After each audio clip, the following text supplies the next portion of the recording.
So, what is up guys? Frodsky nga pala. Dito naman, tuturo ko sa inyo kung paano mag-progress at magdagdag ng GR. Kung hindi nyo pa ito ginagawa, pwede nyo itong sundin. So, first na gagawin natin is about dito sa story deck. Sa mga hindi pa nakakaalam dito, may dagdag stats to kapag nagsusummon ka ng Valkyrie at saka Desir. Eto, mga pet. So, dito sa story deck, may iba-iba siyang mga stats na bigay. Eto, magic attack, mana, health. Ito. So, kapag nakompleto mo na to, 5/5, kailangan mo siyang, ang gagawin mo dito is kailangan mo siyang i-re-register kung meron ganitong own points. So, i-re-register mo siya to blue or red. Dapat lahat blue or red para ma-unlock mo tong area buff effects. So, sa area buff effects, kung may dalawa kang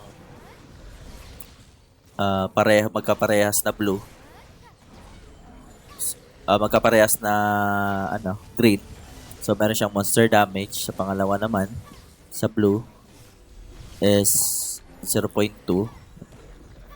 Tsaka sa 3/5, health potion. May dagdag na health potion. At sa 4/5, medyo tumaas siya. Tsaka sa 5/5, may dagdag na siya na normal attack damage. So, kailangan nyo siyang kompletuhin lahat. Dapat 5/5 to. Tapos, kailangan magkaparehas lahat ng stats dito. Dapat red, 4 na red or 5 na red para makuha to. Monster damage, health potion, tsaka normal attack damage dito. Tsaka, yun lang gagawin nyo sa lahat ng ito. Pag kompleto na kayo, sa akin wala pa. So, 4/5, malapit ko na matapos to. Ito din.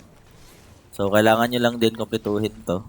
At saka, dapat meron kayo netong common owned points para makapag-re-register kayo ng stats dito. So, yan yung gagawin nyo dyan sa story deck. At saka next na gagawin nyo sa pagpataas ng power nyo is itong collection. So, eto. Kailangan nyo lang mag-farm dito ng mga mobs para mag-codex. Gaya na ito. Underground Jotun Sentinel. Mga dungeon lang. Ayan. Kaya dito. Trolltops 2F. So, kailangan mo lang tambayan tong mga spot na to para makuha mo tong pang codex dito.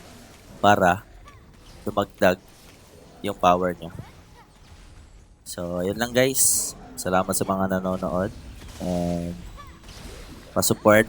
And sa mga supporters ko dyan, please do send seeds. Thank you so much and have a wonderful day. Bye-bye.